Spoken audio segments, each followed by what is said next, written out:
Buen día con todos, ¿cómo les va? ¿Se me escuchan? Sí, buenos días, se le escucha.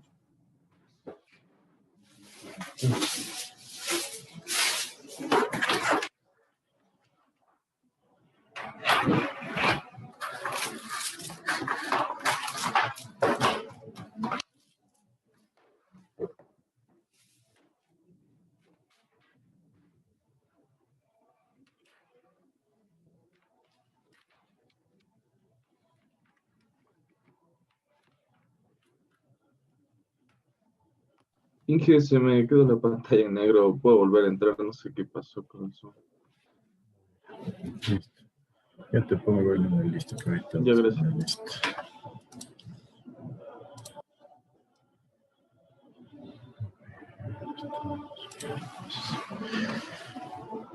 Entonces, Sebastián Almeida, sí. Está José Luis Andrade. Manuel Tariguana. Presente, Inge. David Valareso. Presente, Inge. Stephanie Benítez.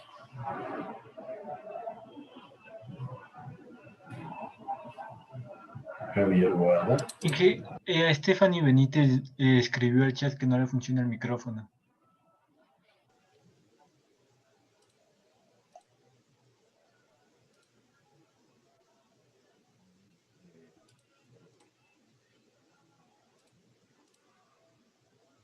Christopher Capello. Presente, Inge. Gustavo Cárdenas. Presente. Roger Chamorro. Laura Chiriboga.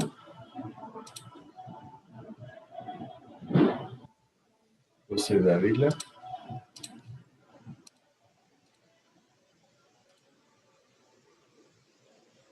Dávila, ¿no? Sofía Donoso. Presente. David Garzón. Presente. Bernardo Medina. Presente. Natasha Mejía. Presente, Inge. Ya. Franco Molina. Paul Molina. Presente, Inge. Iván Paredes. Presente, Inge. Jessica Peñafiel. Presente, Inge.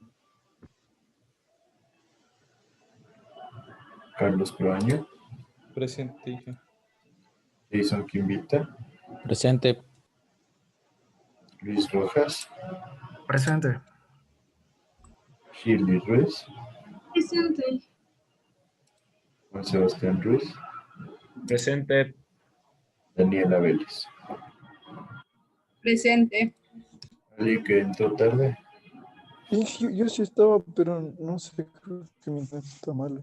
Se cortó cuando dijo mi nombre. José Dávila. Sí, Chiriboga también, Inge. Lo mismo. Y Chamorro.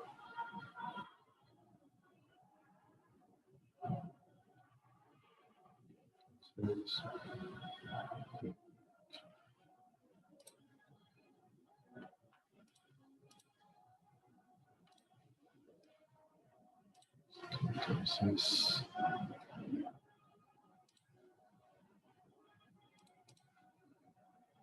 ¿cómo les fue?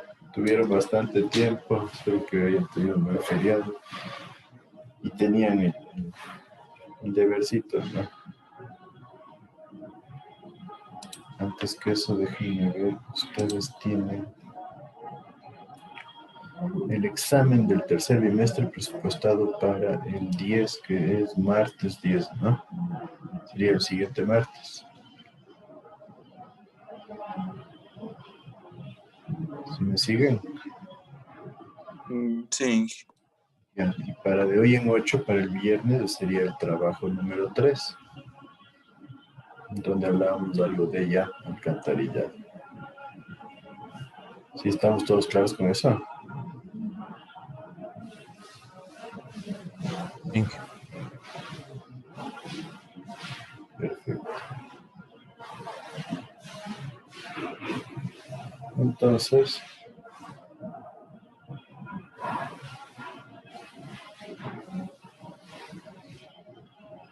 cuéntenme cómo les fue con el trabajo, con el par de ejercicios, ¿no? Primero que era el de varios reservorios y el segundo que eran 2 reservorios unidos. ¿Qué me dice? Sí estuvo medio complicado, Inge. ¿Qué situaciones se te presentó a ti, Jason?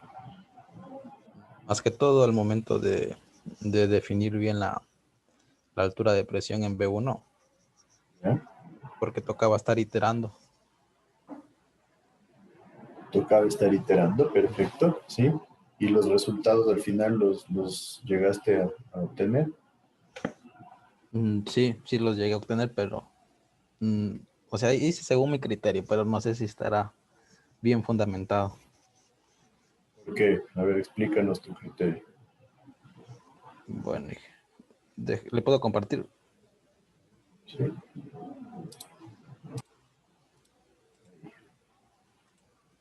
Déjenme ver. Yo creo que era este. Este era.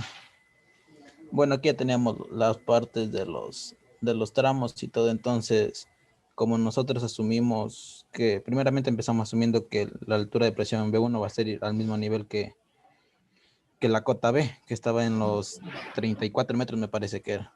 Entonces, con eso teníamos un HF, donde con ese HF podíamos obtener una velocidad. Entonces, yo dejé como preestablecida esa velocidad por el conducto que va a ir desde A hasta B1. Entonces, luego apliqué todo esto. O sea, despejé con todas las fórmulas que teníamos, dejé una sola ecuación en función de la velocidad.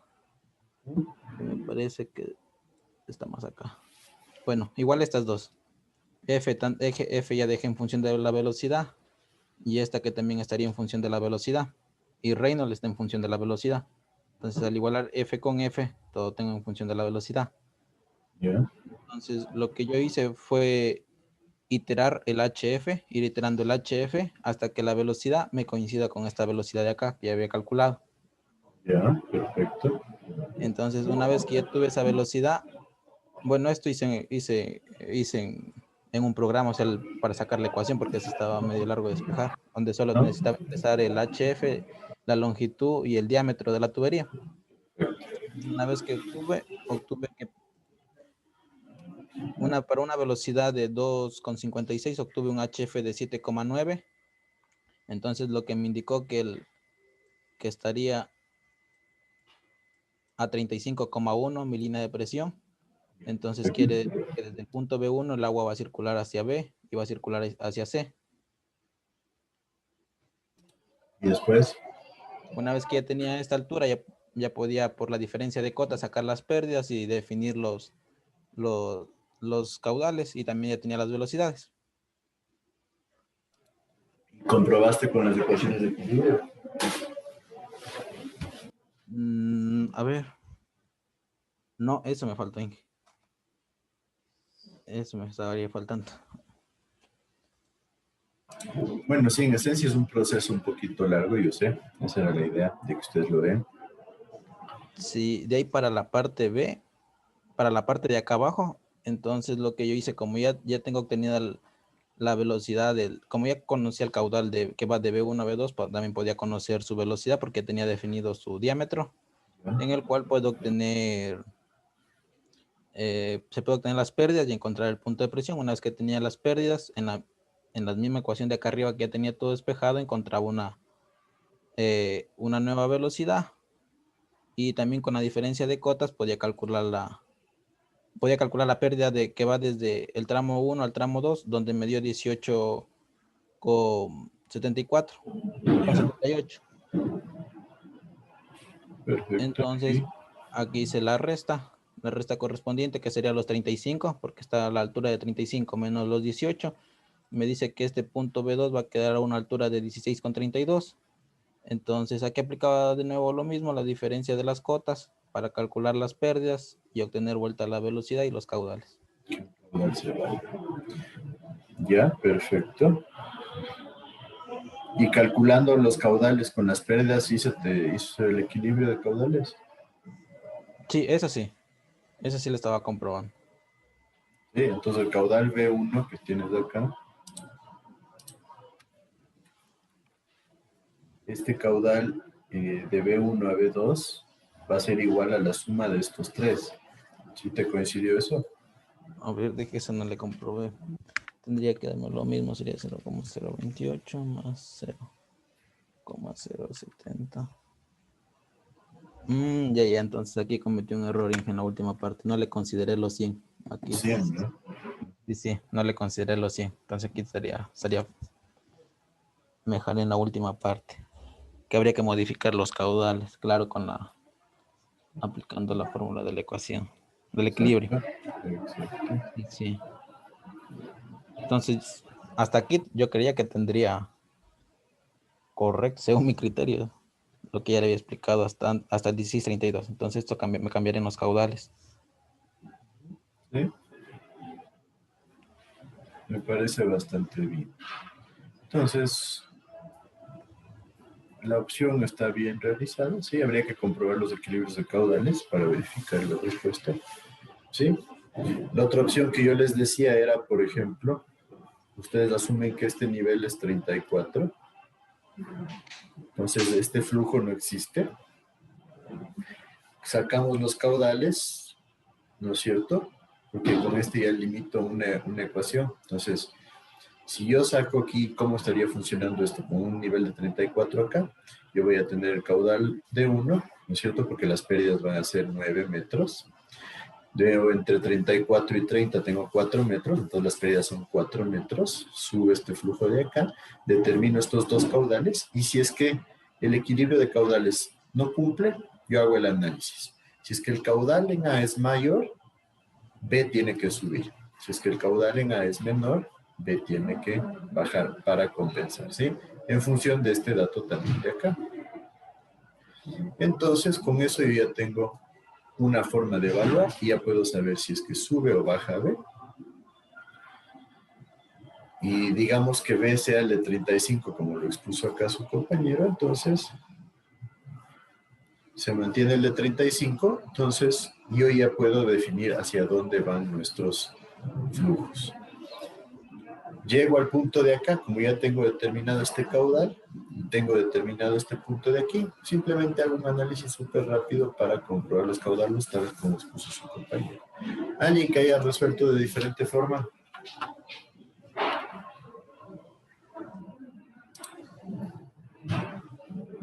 Gracias, Jason.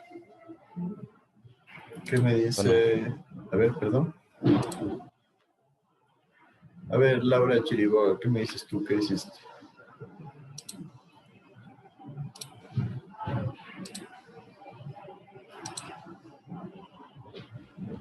Y que yo igual estaba haciéndole como hizo Jason. ¿Pero cómo? Porque Jason creó una ecuación un poquito más larga. Ajá, de igual, resolver. ajá, así. ¿Y por qué? Igualando las otras ecuaciones con las que usted nos había dado el día viernes igual. ¿Ya? ¿Y qué obtuviste? Con igualando las ecuaciones, sacaba la velocidad y con eso sacaba los caudales. ¿Qué velocidad? ¿Perdón? ¿Qué velocidad? A ver, explícame tú tu La proceso. velocidad por en cada uno de los tramos y de igual manera sacaba las pérdidas.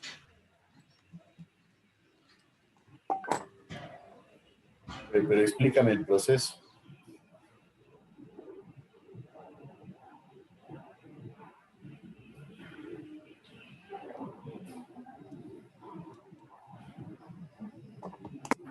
¿Tienes ahí el archivo? A ver, para ver qué hiciste tú. No tengo, o sea, tengo en el cuaderno, no tengo. Pero explícame, ¿cómo hiciste entonces? ¿De dónde sacaste las velocidades?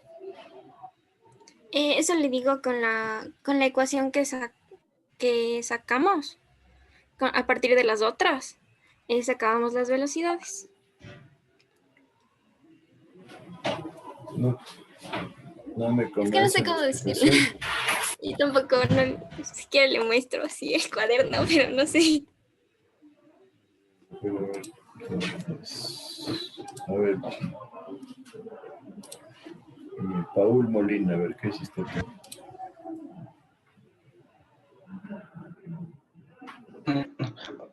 Yo le fui preguntando a Jason un poco más o menos cómo resolverle porque estaba confundido con las HF, la altura de las pérdidas. Entonces utilicé la misma ecuación que sería reemplazar la ecuación de las pérdidas y la de Coolbook-Wright en la otra ecuación. Entonces ahí tenemos una velocidad. Con esa velocidad íbamos a seguir iterando hasta encontrar las alturas de las pérdidas. Pero yo llegué hasta ahí porque la velocidad me dio 1.29. Entonces, no creo que ahí tenía mal resuelto porque no me puede dar una velocidad de 1.29. Entonces empecé a seguir iterando, pero no encontré, o sea, no pude igualar con el resto de caudales. Ya. Pero ¿por qué se te generó esa limitante? No te entendí bien. ¿En qué punto se te generó? Pues que al momento de sacar la velocidad, creo que interpreté mal algún dato, porque la velocidad, o sea, me dio 0.03, entonces creo que es una velocidad muy baja para los tanques que tenemos. Bueno, eso depende de las consideraciones que se hayan hecho, ¿no? Del nivel de energía que vamos a tener. En algunos casos, si es que el nivel de energía está muy bajo, sí se podría llegar a velocidades pequeñitas. Hay que analizar. A ver, David Garzón, ¿qué hiciste tu cuenta? Igual en el primer ejercicio o en el segundo. El primero. Yo igualé las ecuaciones y con eso le dejé en función de la velocidad. Saqué la velocidad, me dio una velocidad y después con eso saqué el caudal. Y así fue haciendo por tramos. ¿Ya? ¿Y qué resultado tuviste? Me dio, por ejemplo, en el tramo A me salió una velocidad de 2.78 metros por segundo. ¿Ya? De ahí en el tramo B, como se asumió que era, o sea, que salíamos desde la cota de 34, entonces de ahí era 0, el caudal y la velocidad. Perfecto. De ahí en el tramo C me salió una velocidad de 0.95 metros por segundo. Hacia arriba, ¿no es cierto? ¿Ya? Y una pregunta. A mí no me queda muy claro cómo sé la dirección del flujo, si es hacia arriba o hacia abajo. A ver, en esencia, como estaba ahorita David explicando, si asumes que esto es 34, esto de aquí se vuelve 0. Entonces, ¿qué pasa? Si este nivel es 34 y tienes 43 acá, esto de ley baja, ¿no es cierto? Sí. Y esto de ley sube y esto de ley baja. ¿Por qué? Porque 34 es más que 30 y 34 es más que el nivel de acá de 8. ¿Sí o no? Sí. Inge, pero ahí también no dependería de la distancia del flujo, porque puede ser que ese flujo que está subiendo sea muy largo también. Sí, pero nosotros tenemos la gravedad a nuestro favor. Ahí lo que tendríamos que considerar es que las pérdidas no pueden ser muy grandes nada más. Ya. ¿Sí? Entonces, yo calculo, tengo 43 menos 34 me da 9. Entonces, HF1 igual a 9 Y esto es igual a la ecuación de caudal, ¿no es cierto? ¿Qué ecuación usábamos aquí? Me parece que estábamos con la de Darcy-Weisbach, ¿no es cierto? Entonces tengo la ecuación de Darcy-Weisbach en función de F, ¿sí? Y aquí pongo la ecuación de caudal, ¿sí me entienden? Entonces yo voy a tener una incógnita que va a ser o la velocidad o el caudal. Hago lo mismo para acá. 34 menos 30, tengo que HF, pongámosle que este sea HF3, es igual a 4 y le igualo a la ecuación de caudal. Después, vamos acá.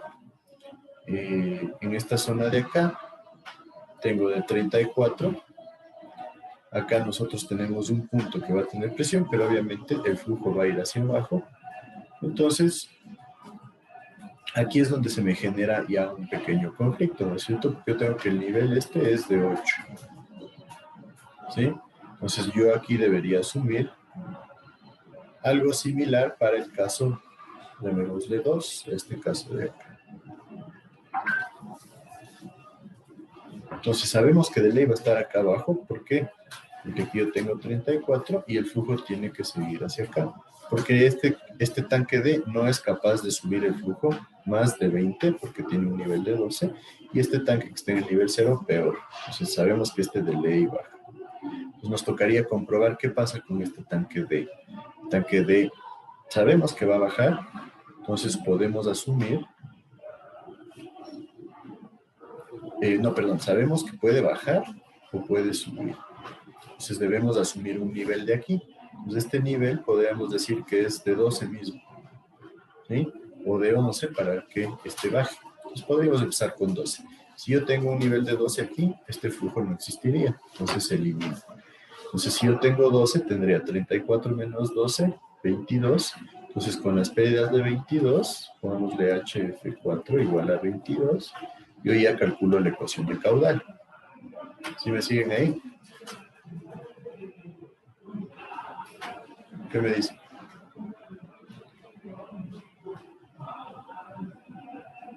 Sí.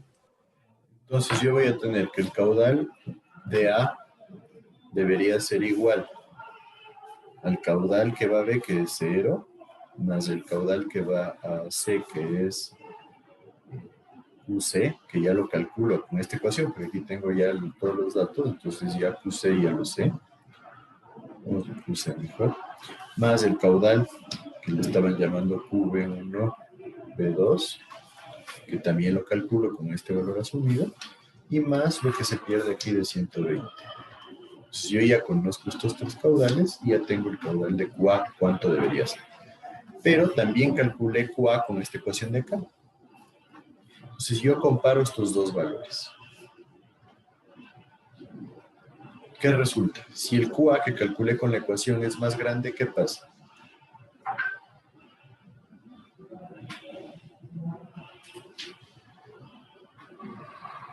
¿Qué me dice?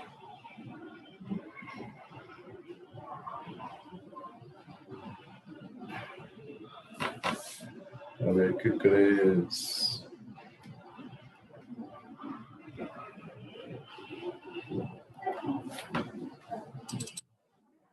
Christopher Capello. Thank you. Primero, creo que sería como un punto de control, que el hecho de que, por ejemplo, si calculamos el QA de un lado y nos sale diferente del otro, tal vez también ahí podría... Exacto, ahí sabemos, claro, sabemos que algo está mal de ley, ¿no es cierto? Pero asumimos que este caudal era 0, entonces sabemos que eso va a estar mal. Entonces sí es un punto de control, pero estamos casi seguros que esto nos va a resultar que no son iguales. Pero ¿qué pasa cuando este caudal que yo calculo con las pérdidas me da mayor al caudal que da la sumatoria del resto? ¿Qué crees tú? Que distribuye a los demás. Que distribuye a los demás, entonces esto debería subir. ¿Por qué? Porque este caudal es mayor, entonces eso significa que hace falta un caudal para compensar este balance. Entonces B debería subir. ¿Sí o no? Sí. Y si es que es menor, entonces ¿qué significa? que falta, o sea, que caudal en A no es por sí solo capaz de abastecer a todos los conductos, entonces B debería bajar para ayudarle al caudal en A. ¿Sí me entienden?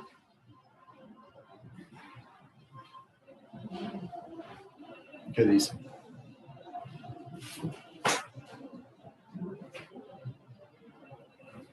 Entonces, ¿qué es lo que hay que hacer después? Si es que el caudal en A debería, si es que el caudal acá es mayor, entonces B tendría que subir, y para que B suba yo tendría que subir este nivel de acá, tal vez a 35 supongamos. Pero si es que es menor, yo tendría que bajarlo, digamos, a 33 o lo que sea. Y ahí se genera el proceso iterativo. O sea, ahí sería el proceso iterativo hasta que se igualen los caudales en A. Exacto, hasta que se genere el balance de caudales. Pero en este caso, como es largo, este ejercicio es bastante largo, ¿no es cierto? Tenemos 2, 4, 5 tanques. También tenemos que analizar qué pasa aquí abajo. Entonces, yo asumí que este es 12. Entonces, yo ya saqué cuál es mi caudal de aquí. Y yo sé que este baja y este sería 0. Pero yo ya tengo 12 menos 0. Tengo que la HF5 debería ser igual a 12. Y esto igual a la ecuación de caudal. Entonces, yo ya saco este caudal también de acá. ¿Sí? Pues como yo ya saco este caudal de acá, yo lo comparo con el caudal B1, B2. Y lo mismo. Si es que el caudal B1, B2 es mayor que el QE, ¿qué pasaría? El flujo se va a D. El flujo va hacia D, perfecto. Y si es que este es menor, D tiene que generar un aporte. ¿Sí? Entonces, viendo este resultado, yo digo, no, entonces me sale que este de aquí, el caudal B1, B2 es mayor al caudal en E, entonces necesita irse hacia acá. Para irse hacia acá, este nivel no puede ser 12, sino debemos empezarlo a iterar con 13. Entonces yo ya puedo empezar a trabajar aquí con estos valores de acá, ¿sí? Pero se vuelve muy complejo, ¿no? Porque si a este le pongo 13, me toca volver a sacar las pérdidas de acá. 34 menos 13, ya me da solo 21. Entonces con 21 vuelvo a sacar este caudal, vuelvo a compararlo con este de aquí y ya saco el caudal de D para sacar el equilibrio de caudales en este nudo. ¿Sí está claro ahí?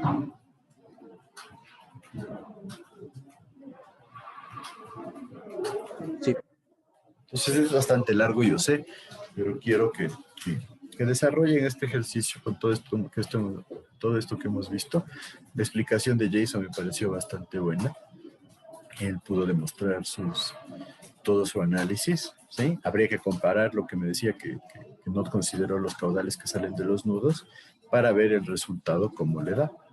Pero hasta ahí, ¿alguna duda de este ejercicio?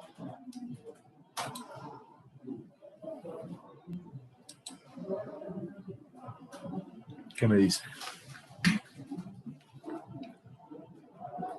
Dije, disculpe que le interrumpa y un poquito le cambie de tema. Bernardo me escribió que se le fue la luz, que ya va a ver cómo se reconecta, por favor.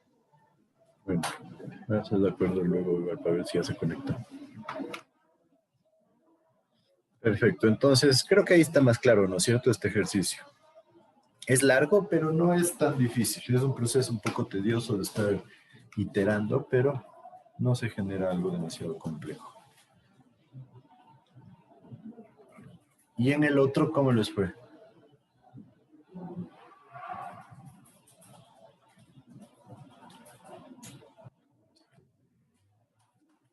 Aquí.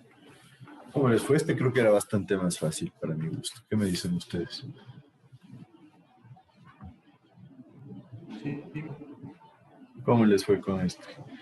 ¿Determinaron sin problemas la pérdida de la válvula necesaria para que se genere caudales 65?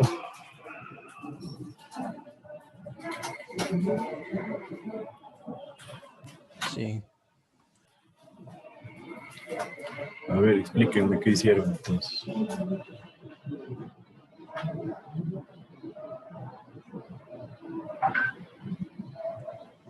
Ahí en ese caso, Inge tocaba realizar. Primero, realizar Bernoulli entre el punto 1 y el punto 2, donde la diferencia de cotas igual me iba a dar la sumatoria de pérdidas tanto de fricción y las menores. Perfecto, ajá.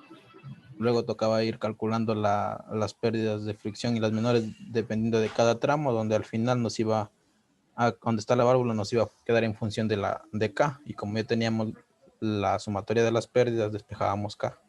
Ya. Luego se calculaba esa pérdida menor que se produce ahí. Perfecto, ¿no es cierto? Este creo que era mucho más simple. Habría que tener en cuenta que como aquí tenemos un diámetro de 150 y acá le bajamos a 125, la línea de energía iba a tener dos pendientes que iban a ser más o menos así, y al momento de la válvula se producía la bajada final. Bueno, aquí al último me jalé, pero ya sí me entienden, ¿no es cierto? Entonces había que determinar las pérdidas en este lado de acá, las pérdidas en este lado de acá, y con eso, para obtener el caudal necesario, ya podíamos determinar cuánto debían ser las pérdidas menores y su respectivo K para determinarlo. Creo que esto estaba bastante fácil, es una forma de repasar lo que son pérdidas por fricción y pérdidas menores en sistemas de distribución. ¿Qué me dicen ustedes? El resto.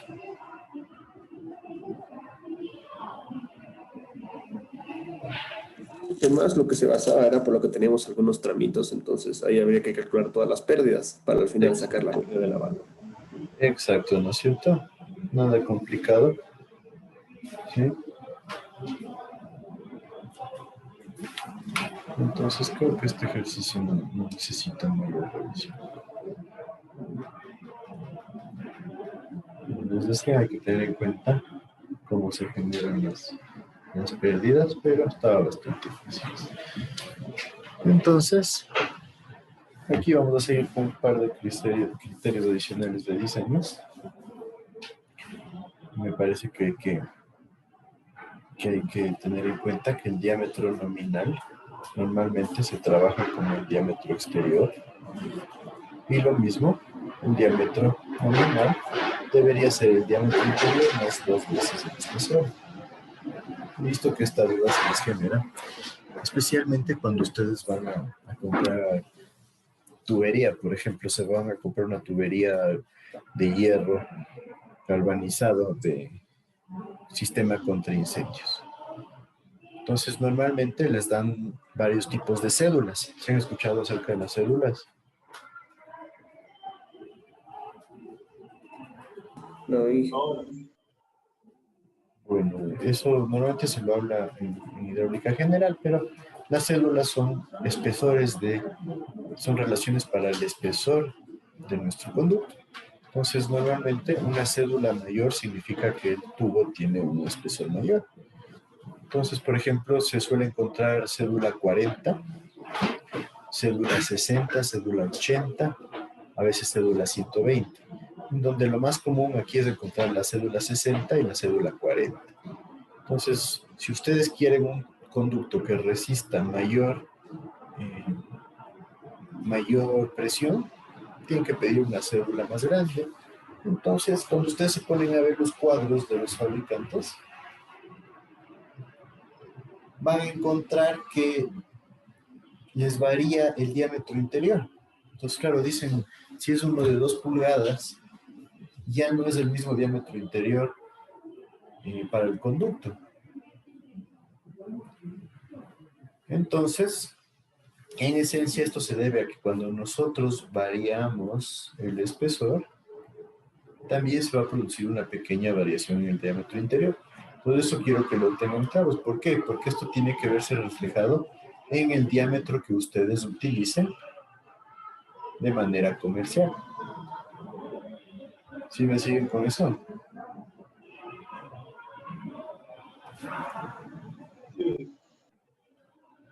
Entonces, claro, ustedes tienen que utilizar el diámetro que mejor se acople a lo que ustedes están diseñando, pero hay que tener en cuenta que el espesor sí es variable, ¿sí? Entonces, se generan variaciones de lo que es el diámetro interior.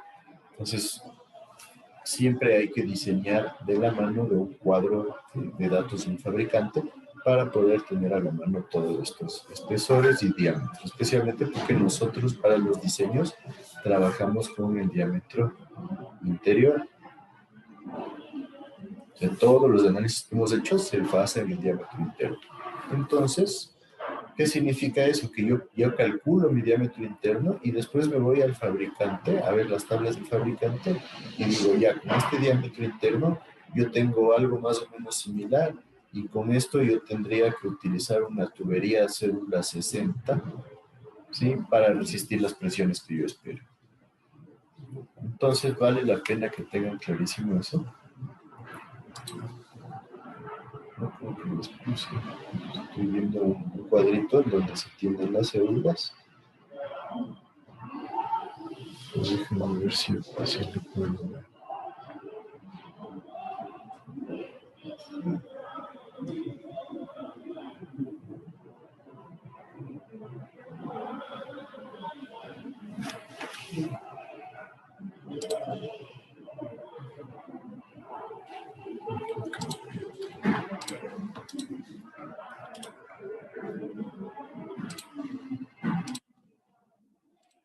Por ejemplo, suelen presentarse algo así.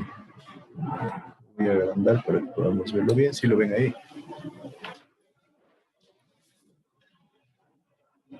¿Sí ven el cuadrito? Sí. Sí.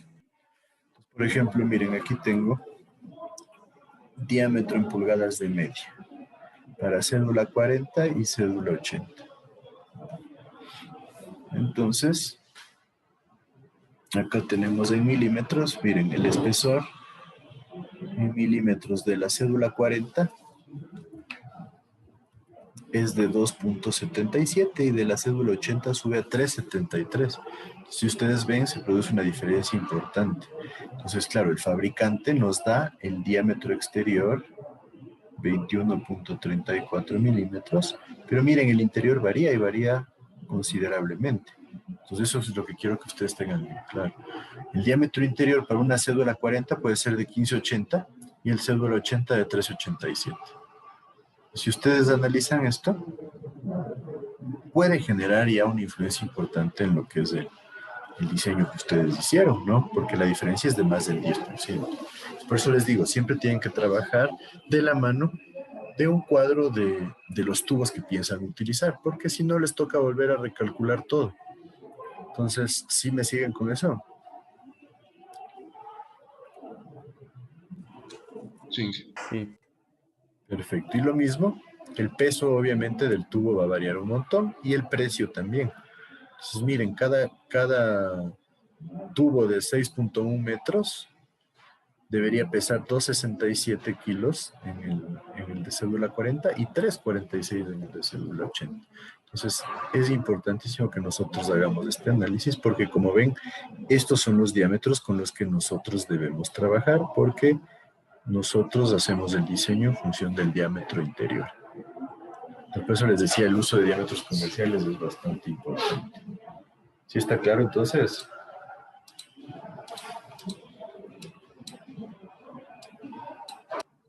Sí.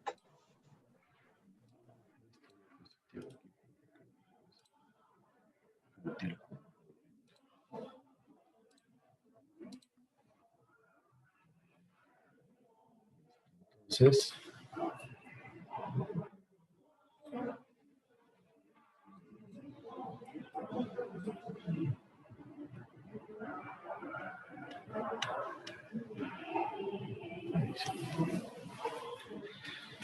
el diseño también nos dice, bueno, primero que el espesor depende de la presión de trabajo, eso es totalmente necesario entenderlo, ¿sí?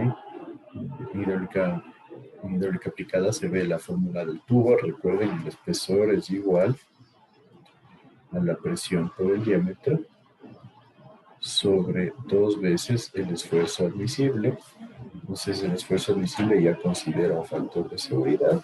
Entonces, presión por diámetro por esfuerzo admisible por 2 nos da un espesor para poder definirlo en función de lo que el fabricante provee.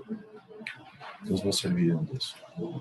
El diseño se hace por tramos. Es importante definir tramos para ir comparando en el diseño cómo se produce la diferencia entre cada tramo. Y generamos un abscisado. Un abscisado no es más que a lo largo de la longitud del conducto ir definiendo cómo se dan los tramos.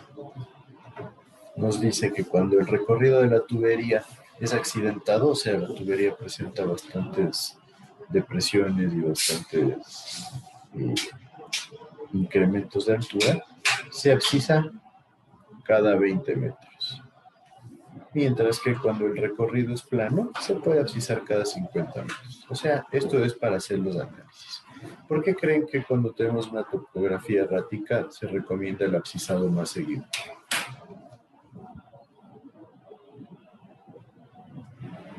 Puede ser que por los cambios de dirección haya más pérdidas, entonces tocaría analizar en tramos más cortos.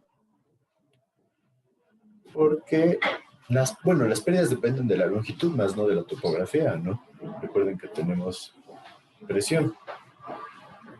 Pero la situación es que, por ejemplo, si tenemos algo así, hay que cuidar las presiones, ¿no es cierto? ¿Por qué? Porque en este caso, si estamos distribuyendo para un sistema de agua potable, por ejemplo, digamos que la presión baja mucho. Entonces puede ser peligroso para lo que es el confort del usuario, que puede que le demos muy poca presión de agua y eso puede ser una limitación. Y en el otro caso, tenemos una presión más alta. ¿Qué significa eso? Podemos llegar a presiones mayores a las recomendadas y en ese caso podemos producir que se empiecen a romper las tuberías de los usuarios y cosas así, como yo les comentaba, ¿no? En la zona del Valle de los Chillos se presentan varios sectores en donde nosotros tenemos demasiada presión de agua, ¿sí? Inclusive sobrepasando los 70 metros, 80 metros de presión, que es bastante. Y hay muchos problemas con lo que es rotura de tubería, especialmente de la de PVC, que es menos resistente. Entonces hay una tendencia bastante alta a buscar el cambio a tubería de cobre. ¿Sí está clara la explicación ahí?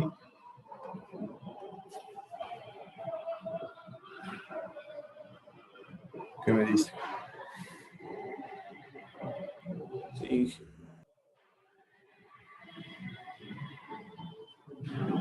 Entonces,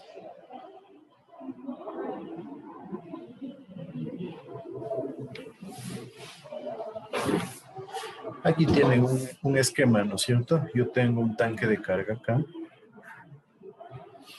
Entonces, tengo el nivel máximo de este tanque y el nivel mínimo de este tanque. Este es el nivel de la solera, ¿sí? Que es la base del tanque. La solera es la base de un tanque, de un canal, ¿sí? Donde está acostado también un tubo, puede ser. Entonces, el nivel máximo estático que yo voy a manejar es el nivel máximo, ¿no es cierto? Que sería nuestra presión de trabajo, ¿sí? Y se suele considerar un 10% para fuga. Entonces, hemos hablado un poco, ¿no es cierto?, del agua no contabilizada. Si recuerdan, el agua no contabilizada presenta porcentajes altísimos y eso se debe a fugas. Entonces, debido a la variación que se genera por fugas, siempre vale la pena tomar ciertas alturas de seguridad, ¿sí? Pues aquí nos dice un 10%. Después, cuando nosotros estamos ya analizando lo que pasa con el nivel mínimo, nos toca considerar la presión dinámica. La presión dinámica considera las sobrepresiones producidas por golpe de ariete, ¿sí? Y nos dice que la recomendación es que desde este punto mínimo la tubería se encuentre por lo menos 5 metros debajo, en todo sentido, o sea, en todo el tramo. Entonces, esta recomendación es para que tengamos presión en la tubería. Entonces, es importante considerarlo.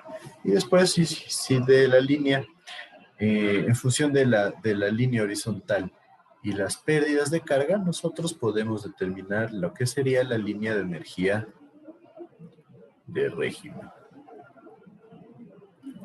¿Sí? Entonces, en esencia, así funciona el esquema que nosotros tenemos aquí. Lo mismo. Aquí tenemos el nivel de suelo y aquí tenemos la tubería. Porque estoy estoy resaltando es la tubería. Hay recomendaciones también de que nosotros cuando enterremos la tubería y en lo que son conducciones se le entierre por lo menos 1 metro bajo tierra. Esto para proteger cuando se hacen excavaciones pequeñas o cuando se están produciendo trabajos en la zona superficial. Entonces vale la pena tomarlo en cuenta porque créanme que en muchos casos se producen roturas de tubería porque la gente estaba picando para un alcantarillado, por ejemplo. No sé si se ha fijado, pero en muchos casos empiezan a hacer una cometida para alcantarillado y de repente empieza a salir agua. Es que le picaron a la tubería de agua potable. Entonces todo eso tiene que tener cuidado. Entonces se recomienda por lo menos 1 metro de profundidad. ¿Sí? Aquí nos indica que solemos tener una presión residual, ¿no es cierto? Solemos llegar con un poco más de presión de la que deberíamos. Eso no sé si se acuerdan, en sifones invertidos ya lo vemos. Esta presión nosotros normalmente le tratamos de controlar con una válvula. ¿Por qué se da esta sobrepresión o esta presión residual con la que llega el agua? ¿Qué me dicen ustedes?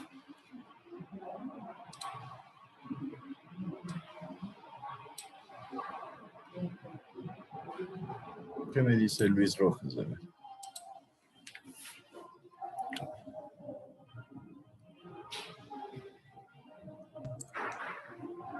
La sobrepresión,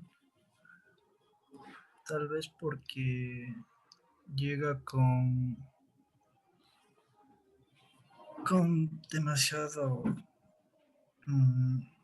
presión al momento de pegar a la válvula y lo que quieres como cerrarla. Sí, llega con demasiada presión, ¿no es cierto? Aquí está clarísimo. Si ven, aquí hay un diente en la línea de energía. Esto se debe a que nosotros llegamos con más presión de la diferencia de niveles que tenemos. La controlamos con una válvula, perfecto.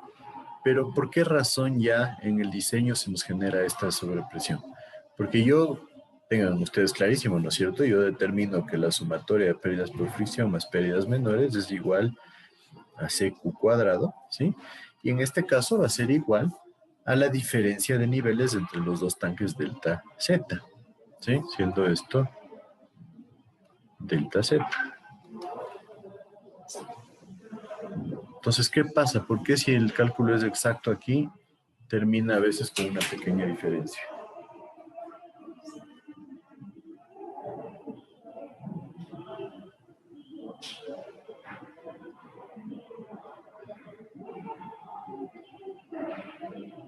Sí, podría ser tal vez por lo que se considera el 10% cuando hay fugas.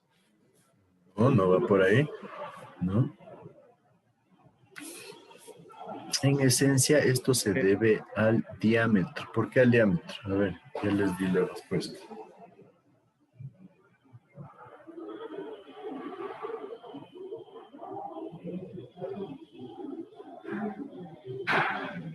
¿Van variando o no son constantes? No, porque nosotros calculamos el diámetro exacto para el sistema. Pero ¿qué pasa? Nosotros vamos al diámetro comercial y el diámetro comercial nos dice esto es lo que hay. O sea, si yo calculo un diámetro de 0.67 y el diámetro comercial me dice no tengo 0.67, yo tengo 0.70. Entonces va a haber una disminución en las pérdidas. Claro, porque me dice 0.60, yo no puedo usar el de 0.60 porque el de 0.60 no me cumple. Entonces con el de 0.70 yo trabajo, pero va a haber una disminución en las pérdidas y esa disminución en las pérdidas se ve acá. Pero esto no es malo, esto sí puede servirnos, pero tenemos que hacer un análisis. Si es que esta diferencia de presiones es muy alta, está sobredimensionado el sistema. Entonces podríamos jugar con el sistema. Pero si es que es muy baja, no estamos dando lugar a imprevistos. Entonces la recomendación es que sea por lo menos 5 metros. Alrededor de 5 metros es un valor bastante aceptable. ¿Sí me siguen con eso?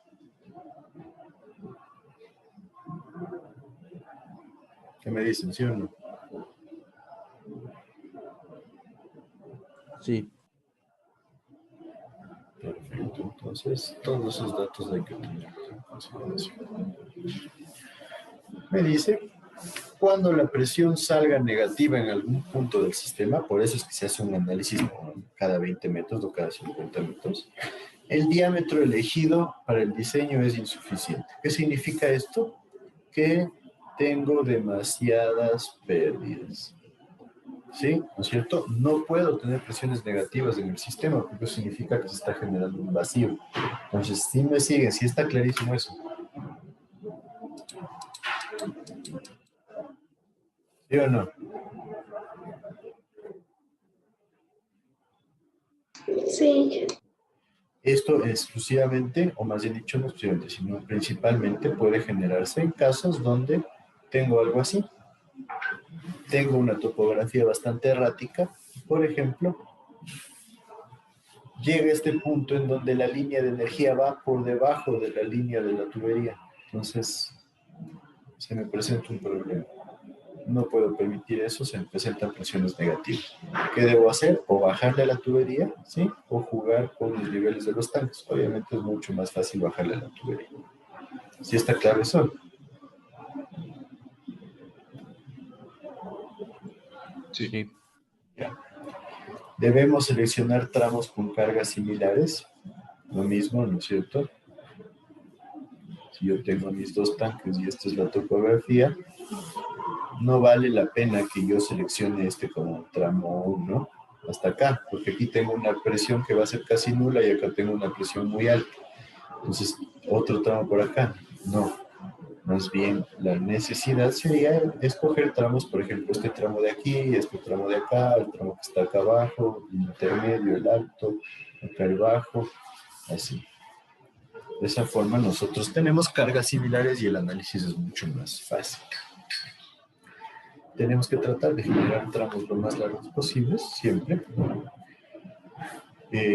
Las tuberías, por ejemplo, de PVC no soportan más de 7 megapascales, entonces debemos nosotros tener en cuenta que si sobrepasamos esa presión, utilizamos acero, es lo que les decía, ¿no es cierto? 7 megapascales ya producen daños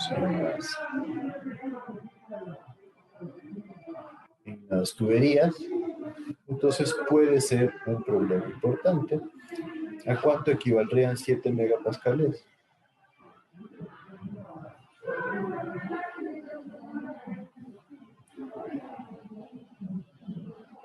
¿Tienen una idea?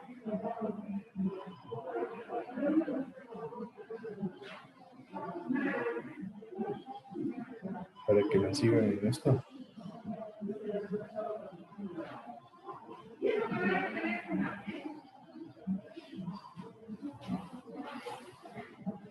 ¿Nadie? 700 metros de columna de agua. 700, ¿no es cierto? Parece un montón, pero ojo que aquí estamos hablando ya de sistemas con conducciones largas, ¿no? Entonces estamos hablando de que el PVC al máximo no llega a más de 700. Entonces, obviamente no vamos a llegar a ese límite de 7 megapascales, pero sí hay que tener en cuenta que en condiciones normales nosotros vamos a tener resistencias mucho más pequeñas. Pues, por ejemplo, nos dice que las presiones comerciales normalmente es de medio megapascal, de 0,6, 0,8, 1 hasta 1,25 las que más se encuentran. Entonces ya aquí la diferencia ya es bastante más importante, ¿no es cierto? Aquí tendríamos que una presión normal comercial es de 0,5 megapascales, que equivale más o menos a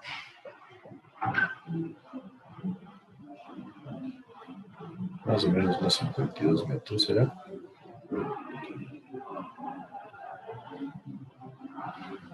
¿Qué me dice?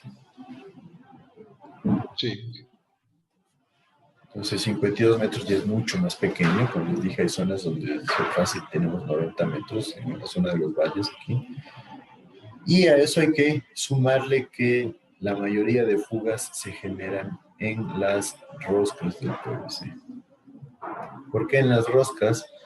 Porque a veces se aprieta mucho, otras veces la rosca no se le puso suficiente teflón o sellador para evitar la salida del agua. Entonces, aunque no se produzca la falla por sobrepresión, o por un exceso de presión, se puede producir la falla por la rosca. Entonces hay que tener en cuenta, eso es importante, ¿no? La calidad de la instalación es importantísima en lo que es PVC. Y los diámetros comerciales que ya lo habíamos visto antes, aquí les he puesto los más útiles para lo que son construcciones. No se olviden que cuando hablamos de gradiente hidráulico, hablamos de las pérdidas por cada unidad de longitud. ¿Sí me siguen con esto?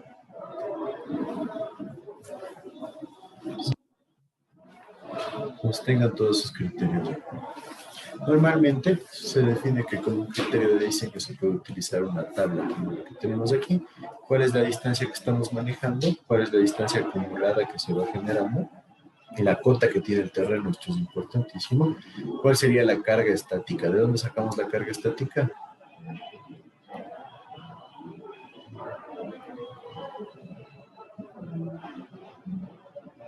¿Qué me dicen?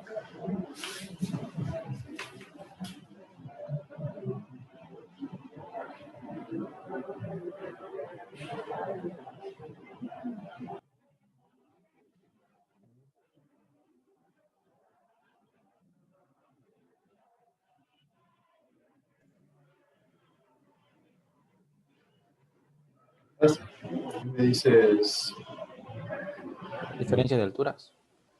diferencia de altura, ¿por qué? Pues,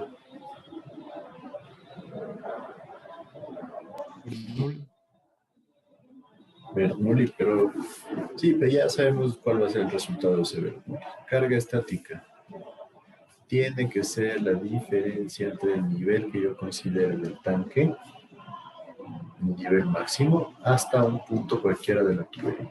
En esencia, hasta la cuota del terreno que estamos utilizando aquí. Teniendo en cuenta que si es que la tubería está enterrada, habría que considerar, ¿no es cierto?, la excavación. ¿Sí me siguen o no? Sí. El diámetro interno que vamos a usar para el diseño, las pérdidas por fricción para cada tramo y las pérdidas que se van acumulando. La línea del gradiente hidráulico, ¿qué es igual a la línea del gradiente hidráulico? La cota del terreno aguas arriba, o sea, la cota del terreno en el tanque, más la altura mínima de agua que se tiene en el tanque, ¿sí? La altura mínima que se va a manejar para la distribución de agua en el tanque, menos las pérdidas acumuladas. Entonces ahí saco la línea de gradiente hidráulico. Que es lo lógico, ¿no es cierto? La cota del tanque más la altura del agua con la que se va a trabajar, menos las pérdidas que tenemos acumuladas. Y la presión, que es la presión en cada punto, en cada abscisa que nosotros definamos, va a ser la que tengamos como línea de gradiente hidráulica para ese punto, menos la cota del terreno que nosotros estemos manejando para cada abscisa, y más la profundidad de excavación. ¿Por qué la profundidad de excavación? Por lo que dijimos, ¿no es cierto? Si este es el terreno, el tubo puede estar por debajo, en algunos casos también puede estar por encima, ¿no es cierto? Se le coloca apoyos y anclajes y se manda el tubo por encima. Entonces ahí hay que tener en cuenta que esto sí podría variar como más o menos, pero lo más común en nuestro medio es que esté por abajo. ¿Sí está claro?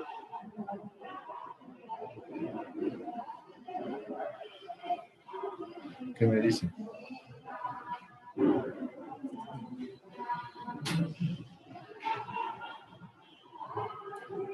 Sí. Perfecto, entonces, bueno, tomémonos ahorita unos minutos para continuar, ¿sí? 7 minutos. Ok.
¿Listos? Entonces continuamos. Inge, disculpe, anteriormente tenía problemas con la luz, pero ya estoy nuevamente. No sé si me Ya. Christopher le dijo. Sí, verdad. Está bien. Ya me aseguro de tu comunista. Listo, entonces vamos a continuar. Entonces, como ven, este es el análisis que había que hacer con la tablita. Y en cada punto nosotros vamos determinando si es que la presión está dentro de los rangos aceptables. Normalmente mínimo 5 o 7 metros de columna de agua y máximo hasta, dependiendo del punto en el sistema, pero alrededor de 50 metros o 40 metros. 40 metros podríamos decirlo como un rango bastante mejor de presiones. Vamos entonces ahora a ver qué son los tanques rompepresiones. Simplemente son tanques que nos sirven para controlar los excesos de presión y funciona como un tanque a flujo libre. Entonces hay tanques de rebose, los cuales cuando ya se llega a una altura de agua dentro del tanque, más o menos algo así, se cuenta con un sistema de rebose,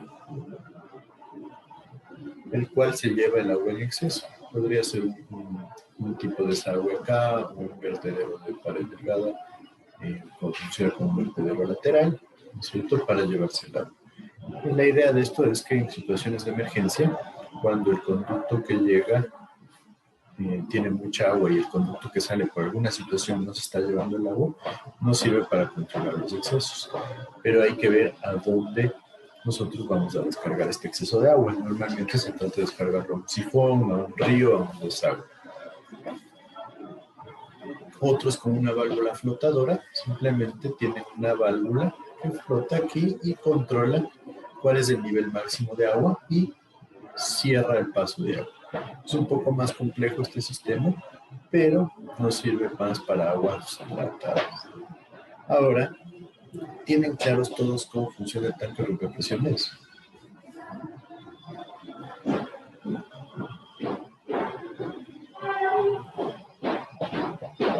¿Qué me dicen?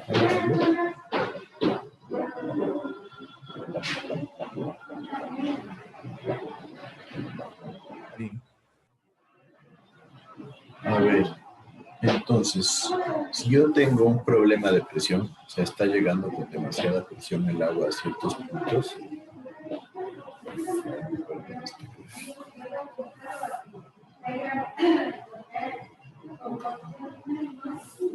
supongamos que tengo la tubería.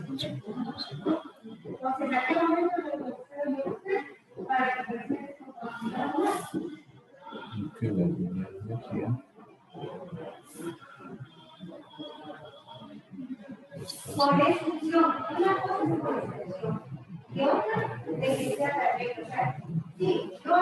entonces, digamos que yo tengo problemas en estos dos puntos. ¿Dónde debería colocar un tanque rompepresión? Tal vez por aquí.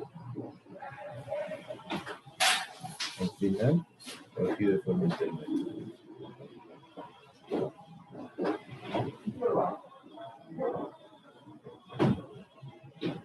¿Qué me decimos? A ver, sí.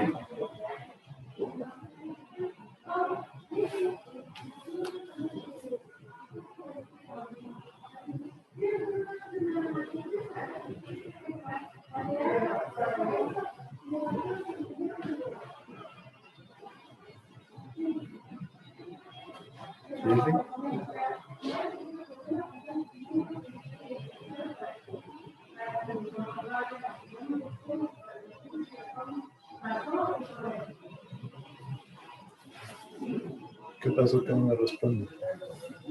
Inge, no sé si soy yo, pero se escucha bastante bulla en el fondo. No sé si soy solo. Pero a ver, ¿Shirley Ruiz está ahí o no?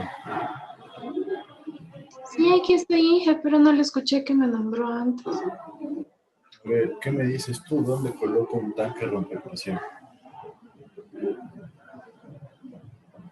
En donde haya Eso dependería también de la topografía. Aquí tengo un gráfico y acá tengo las opciones. Ya.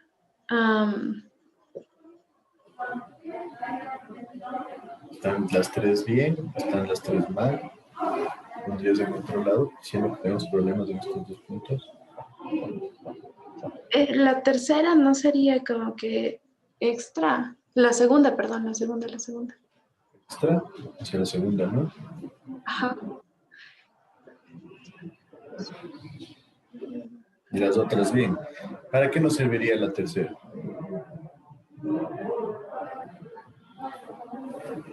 Para regular la presión que viene porque justo ahí está una de las máximas. Para que lo tenga más claro aquí.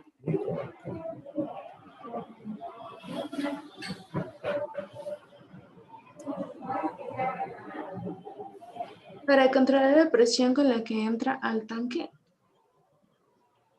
Para controlar la presión con la que entra el tanque, pero realmente aquí ya me voy a quedar sin presión, ¿no? Si yo le quito acá, ¿sí ves? Sí, aquí estaba puesto en función de la línea de energía para que no se confundan, entonces acá. Este tercero no me va a controlar la presión, sino va a hacer que no llegue el agua. ¿Sí o no? Que llegue el agua, se genera flujo libre, entonces se pierde la presión y no me va a llegar el agua. Entonces, si nosotros... ¿No deberíamos estar en este punto? En este punto, no. Nos evita que el agua llegue acá al sistema, que va a llegar sin presión. Eso sería que el punto intermedio.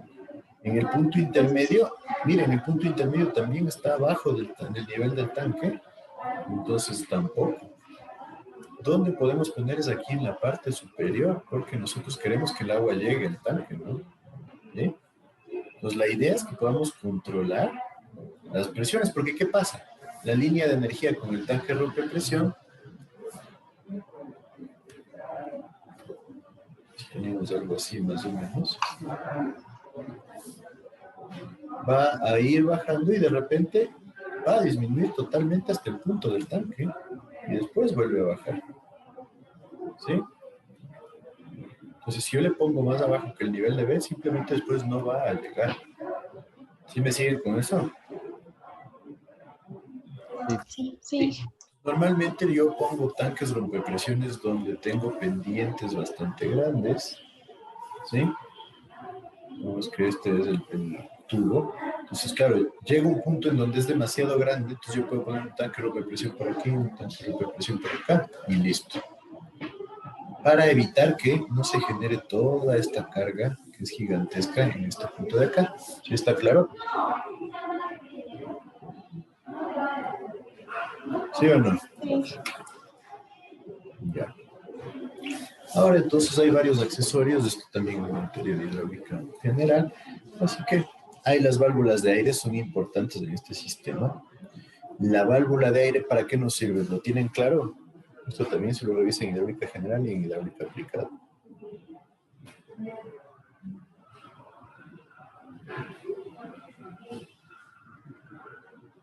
¿Ah? Para purgar.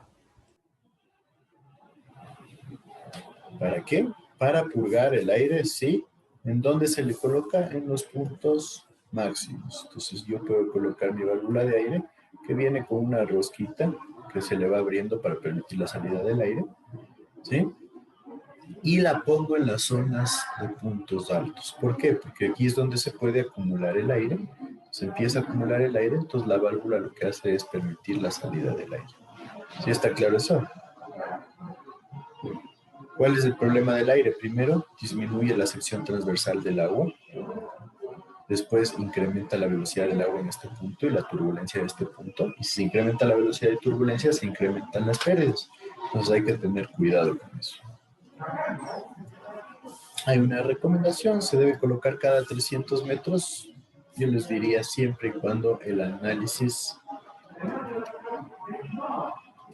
de la posición relativa de las válvulas sea bien hecho. No tiene que ser. Entonces, nos dice que la recomendación es que si el diámetro de la tubería es menor o igual a 100 milímetros, utilicemos un diámetro mínimo de 50 milímetros para la válvula. Y si es que es mayor a 100 milímetros, desde 75 milímetros. Para sistemas pequeños hay válvulas manuales, hay válvulas que se regulan con la mano, inclusive hay válvulas manuales para tuberías desde 1 pulgada, entonces es bastante fácil utilizarlos. Es importante definir dónde se puede producir acumulación de aire, porque si es que se llega a acumular demasiado aire, también puede empezar a producirse bastantes vibraciones del agua. Inge, ahí decía que permite la entrada de aire para que salga el agua. ¿Eso es netamente, o sea, al final de la tubería o se pone en algún lugar en específico? Porque Les dije, en la parte alta. Ajá, usted dijo que le ponga, pero era para evitar, o sea, para que salga el aire. En ese punto. Para que salga el aire, claro, porque supongamos que tenemos un sistema así. Entonces, en este punto de aquí, yo necesito colocar una válvula para purga de aire. ¿Y en este de acá también?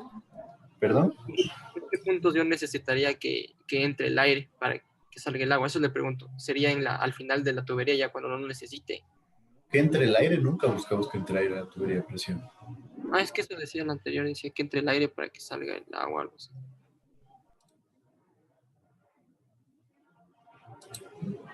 ¿En dónde? Dice que permite la entrada de aire para que pueda salir el agua. Esto es otra situación que se da, que justo ya les iba a mencionar. Ahí. En la cual, sí, cuando nosotros estamos haciendo un llenado o vaciado de tubería, colocar las válvulas de aire nos ayuda a que entre aire para que no se genere un efecto de vacío en el conducto. ¿Sí?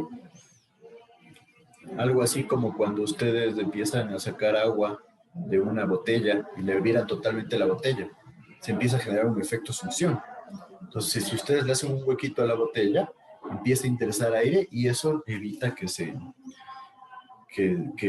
genere este efecto de vacío y permite que el flujo de agua de salida sea más rápido. Entonces, es una característica importante, especialmente cuando son tubos que se llenan y se vacían constantemente.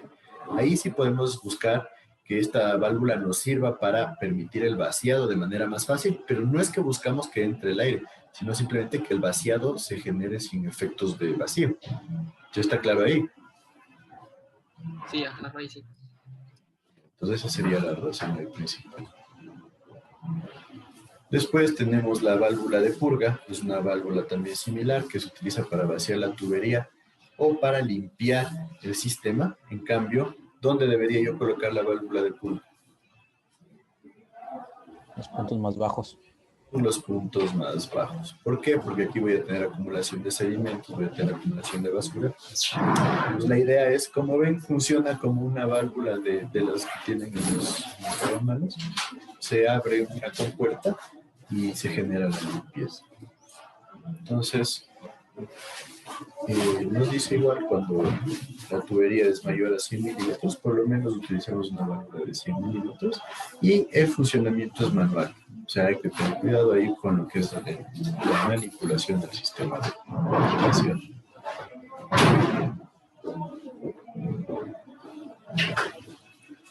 Tenemos válvulas de corte o de cierre también, ¿no es cierto? Las válvulas de compuertas simples pueden ser válvulas de bola, pueden ser válvulas de compuerta, pueden ser válvulas de mariposa, de globo, etcétera, etcétera. ¿Cuál es la diferencia entre todas estas? Pues la cantidad de pérdidas que generan, ¿sí? Y tener en cuenta que las de compuertas dice que son difíciles de operar, entonces esa puede ser una limitación. Las válvulas de globo normalmente tienen un cierre de 90 grados, entonces tenemos abierto o cerrado, es bastante más simple, ¿sí? Entonces, por eso suelen ser preferibles en algunos casos, pero la cosa es que son menos herméticas que las válvulas de compuerta, entonces eso también influye, ¿sí? Y de ahí las válvulas de mariposa son las válvulas que tienen un sistema más o menos así, en donde hay una especie de mariposa que se forma y que va girando. Entonces esas válvulas son normalmente mucho mejores, pero suelen ser un poco más caras, entonces hay que tener en cuenta. Y cuando se habla de válvulas de bola, que son las válvulas que tienen una bola que se abre y se cierra, hay que tener en cuenta que esas válvulas suelen tener muchas pérdidas, suelen generar muchas pérdidas menores, lo bien dicho. Entonces hay que tener cuidado con eso. Como les digo, este es un repaso de hidráulica general, así que no hay para que darle mucho hincapié. Válvula reductora de presión, también existe una válvula que nos sirve para controlar el flujo cuando se llega a un alto nivel de presión o un nivel X que nosotros definamos. En esencia, lo que se utiliza para un sistema de bombas. Ahí se tiene una válvula de presión en donde llega a la presión máxima y deja de funcionar la bomba. Entonces es bastante útil en los casos donde nosotros queremos limitar lo que son presiones máximas.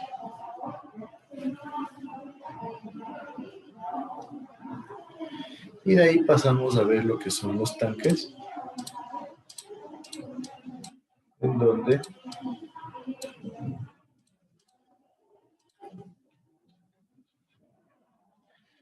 los tanques de agua nos sirven tanto como para almacenar como para distribuir el agua en un sistema de agua potable.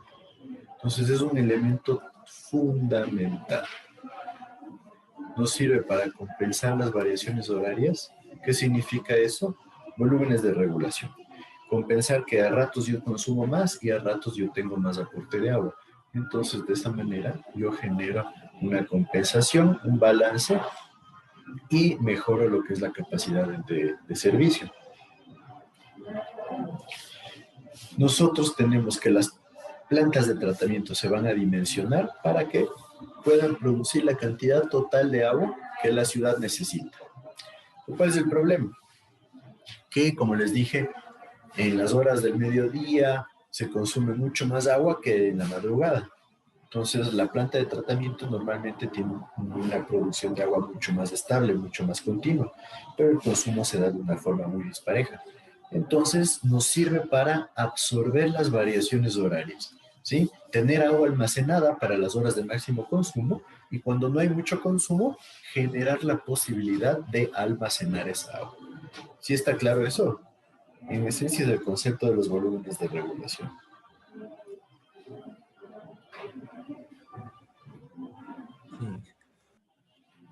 Perfecto.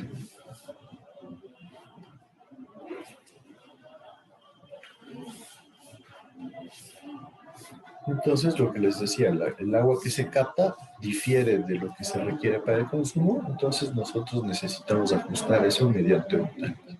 Entonces, es importantísimo que los sistemas cuenten con tanques de distribución. Y también los tanques en muchos casos nos ayudan a mantener presiones de agua en la distribución. ¿Sí? Como les decía, ¿puede funcionar un tanque como un tanque rompepresión? Sí, ¿sí? Entonces hay que tener en cuenta que esa utilidad también es importante.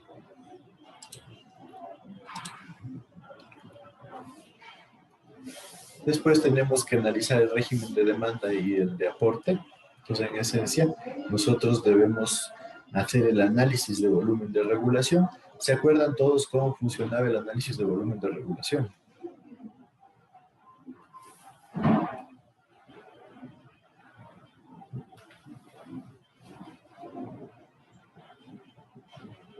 Sí, que se realizaba una gráfica donde se comparaba el caudal de aporte versus el caudal de demanda.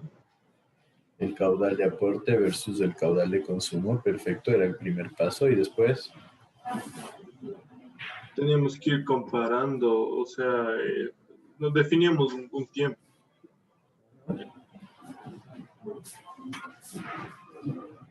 Entonces, digamos, los volúmenes. Y debemos calcular de volúmenes, perfecto. Entonces, sumamos que estos son nuestros caudales de aporte y de consumo y este es nuestro periodo de regulación. Para sistemas de agua potable, lo más común es que sea 24 horas el periodo de regulación. Y después, como menciona su compañero, había que hacer la curva de volúmenes acumulados. Habiendo dibujado las dos gráficas que puse aquí arriba, ¿cómo debería ser la curva de consumo que está en naranja? De volúmenes acumulados, ¿cómo sería? ¿Qué me dicen? Empieza en cero porque estamos acumulando y tiene que empezar en cero. Tenemos alta pendiente o baja pendiente al principio.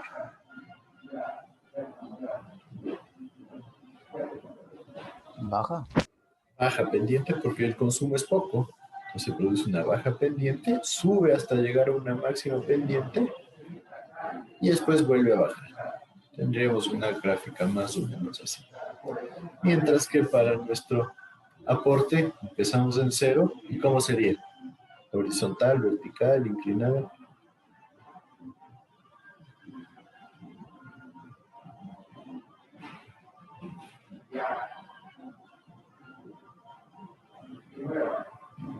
¿Qué me dicen? Sería inclinada, porque comienza en cero y como es constante sería una línea. Exacto, es constante y llega al final así. Entonces, tenemos nuestra curva de volúmenes acumulados.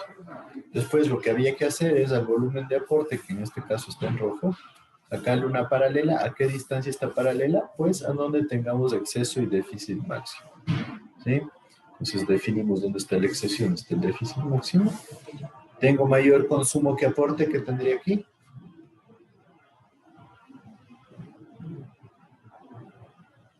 ¿Qué me dice? Hay mayor consumo y es un déficit. Déficit, ¿no es cierto? Este sería el déficit máximo y este de acá sería el volumen de exceso máximo. Pues la idea es generar la paralela en el punto del déficit máximo, ¿sí? Entonces yo tendría algo así.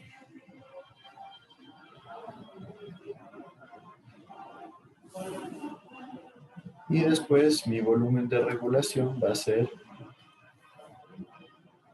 la distancia máxima, que sería el punto de exceso máximo, es mi volumen de regulación total. O sea, toda esta magnitud de volumen.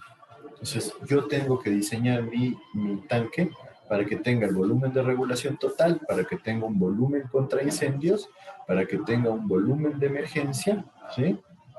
Y considerando que va a haber un volumen muerto de agua. ¿Sí está claro eso? Como les digo, es materia hidráulica aplicada y lo estamos repasando. Y también esto lo van a ver en centrales hidroeléctricas.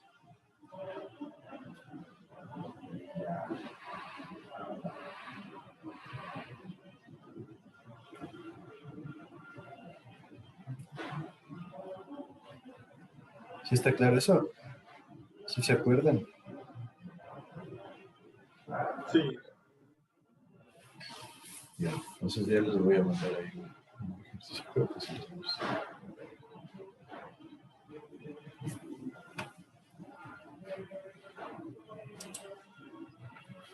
Entonces, los tanques de almacenamiento nos sirven para compensar las variaciones de consumo, lo que hablábamos, para proveer una presión adecuada en la red de servicio y para contar con agua en casos de emergencia o incendios, como les decía. Para las compensaciones horarias,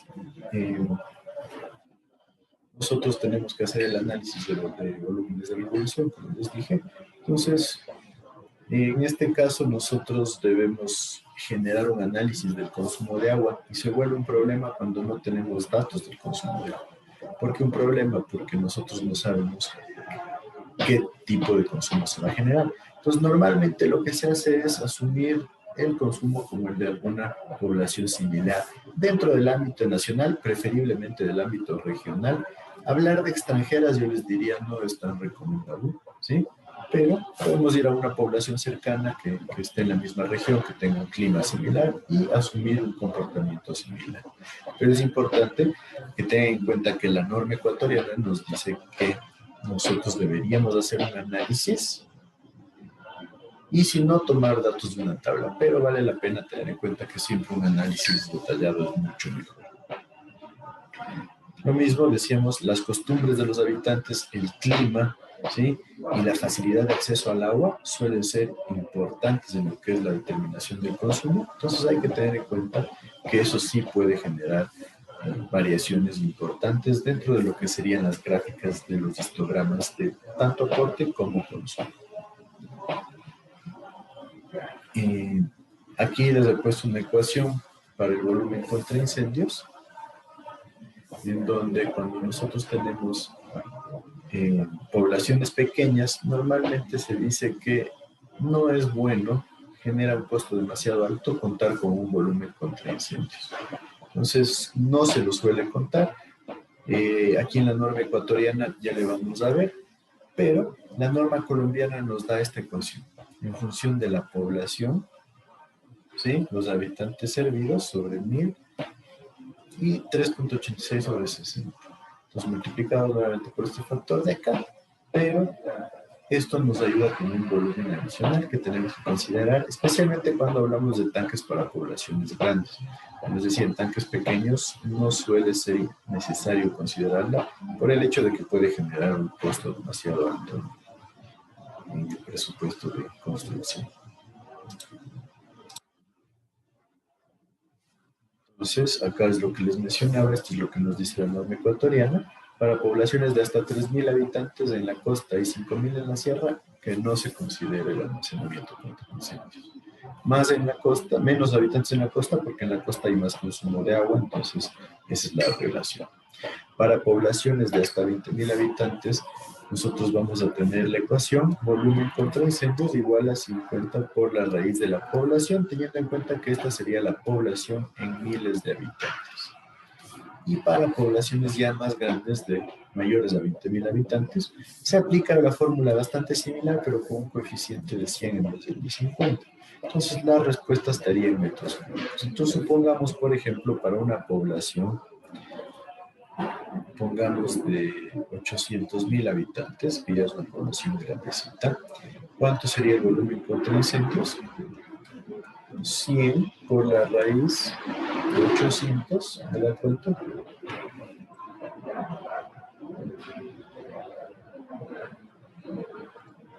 $2.828. 2.828 metros cúbicos, que ya es bastante, ¿no? Supongamos esto, hagamos que fuera un tanque cúbico, solo para sacar un tanque cúbico, ¿cuánto tendría de lado?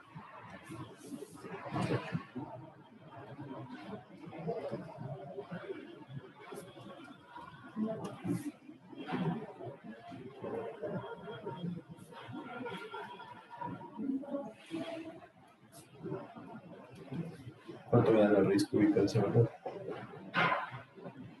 14,14. 14.14 metros. Y ahora digamos que le limitamos la altura del tanque a 5 metros, la altura del agua, ¿sí? ¿Cuánto sería el lado? O sea, 2.828 para 5, la raíz de ese valor. Más o menos 565.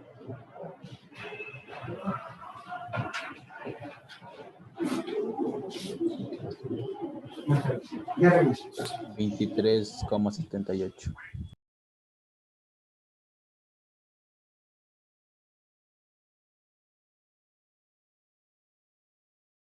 Listo, entonces, imaginen, ¿no? Un tanque de 23,78 y a esto hay que sumarle el volumen de regulación, hay que sumarle el volumen de emergencia y el volumen muerto.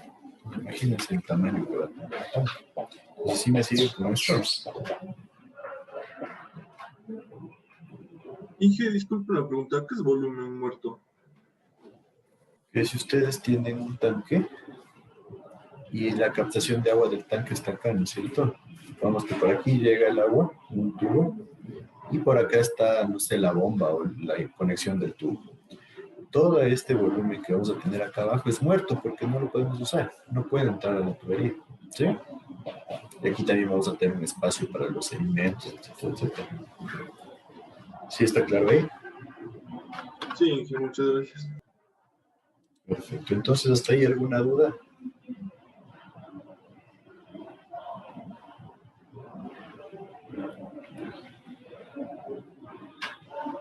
Bueno, entonces, lo que les decía, una reserva para los daños de interrupciones es importantísimo.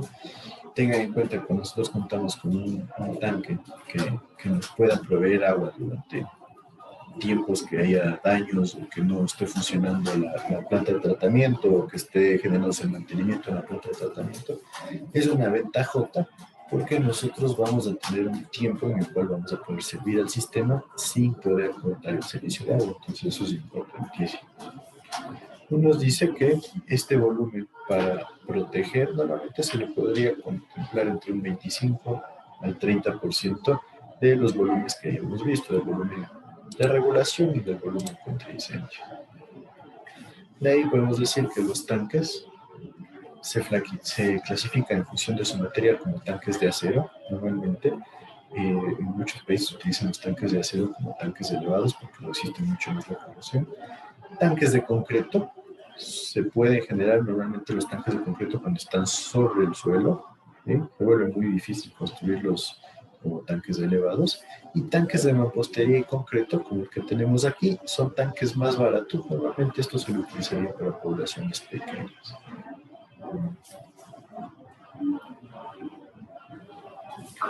Por la forma tenemos tanques esféricos o semiesféricos, como el que tenemos aquí. Semiesférico no es muy común. El tanque esférico tiene la ventaja de que nos permite tener el centro de gravedad mucho mejor ubicado, y en la construcción modular se puede generar una construcción mucho más fácil cuando se hace modularmente. Los tanques rectangulares tienen el problema de las esquinas. Siempre hay que tener en cuenta que las esquinas de un tanque rectangular pueden ser peligrosas, entonces hay que tener mucho cuidado en su construcción. Los tanques cilíndricos tienen la ventaja de la forma esférica, que tampoco genera mucho, o más bien mucho distribuye los esfuerzos de mejor manera, ¿sí? Y permite captar volúmenes bastante grandes. Por eso se los utilizan en los, por ejemplo, en los tanques de agua. En los tanqueros de agua, en los camiones tanqueros de agua, y de ahí existen formas irregulares, como vemos aquí, un cono invertido, un cono truncado también puede ser, esta forma que es como un plato con una zona intermedia. Pues este tipo de formas pueden darse, simplemente lo que hay que hacer es determinar cómo se produciría el vaciado y qué volumen son capaces de almacenar.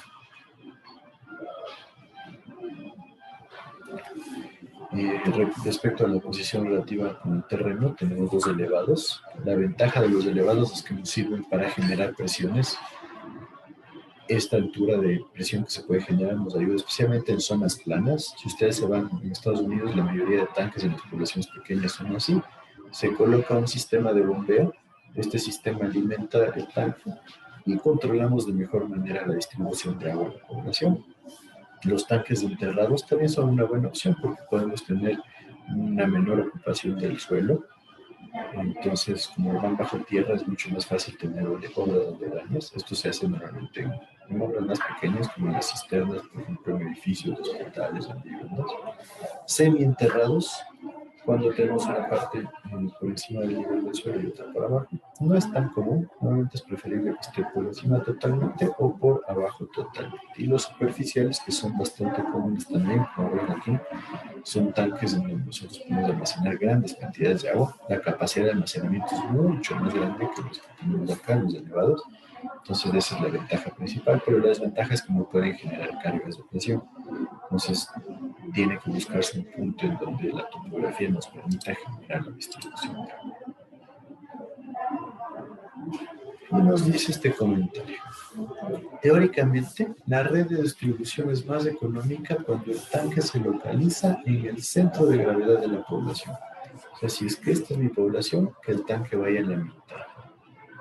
Pero por espacio, por estética y por seguridad, no suele ser posible. Nosotros a veces colocamos el tanque un poco por afuera, a veces por donde está la planta de tratamiento, por donde tenemos nosotros la conducción, ¿sí? Entonces hay varias opciones. Suele ser muy difícil generar esto, así que aunque es teóricamente la mejor opción, no suele generarse. Por lo que veo, antes de continuar, yo creo que sí, voy a continuar esto del agua, así que podemos quedar ahí por hoy. Lo que sí les pido es que ustedes me ayuden analizando lo que es los volúmenes de regulación, porque el día viernes siguiente, porque el martes es el examen, vamos a revisar un poquito de volúmenes de regulación y el resto de teoría de tanques. ¿Sí estamos claros todos hasta ahí? Sí. ¿Alguna duda? Bueno, si no hay dudas, No se olviden, nadie me ha pedido, están bien en notas la mayoría, pero nadie me ha pedido tutorías, así que tampoco se descuiden con eso, por favor. ¿Alguien que no esté en lista? Llegó Luis Rojas, José Luis de Andrade, perdón. Dije Luis Rojas, me dijo a mí. Yo sí estaba. Sí. Me equivoqué, decía José Luis Andrade. Roger Chamorro. Bernardo Medina. Entonces, bueno, quedemos ahí. Si nosotros quisiéramos una tutoría el lunes, ¿sería posible? ¿En la tarde? ¿O no? Si nos organizamos el lunes en la tarde, pero sería pasado las 7 probablemente. Escríbanme y conversamos. Ya, listo. Entonces, un buen fin de semana y ya nos vemos. Luego. Gracias, Inge. Gracias, Inge.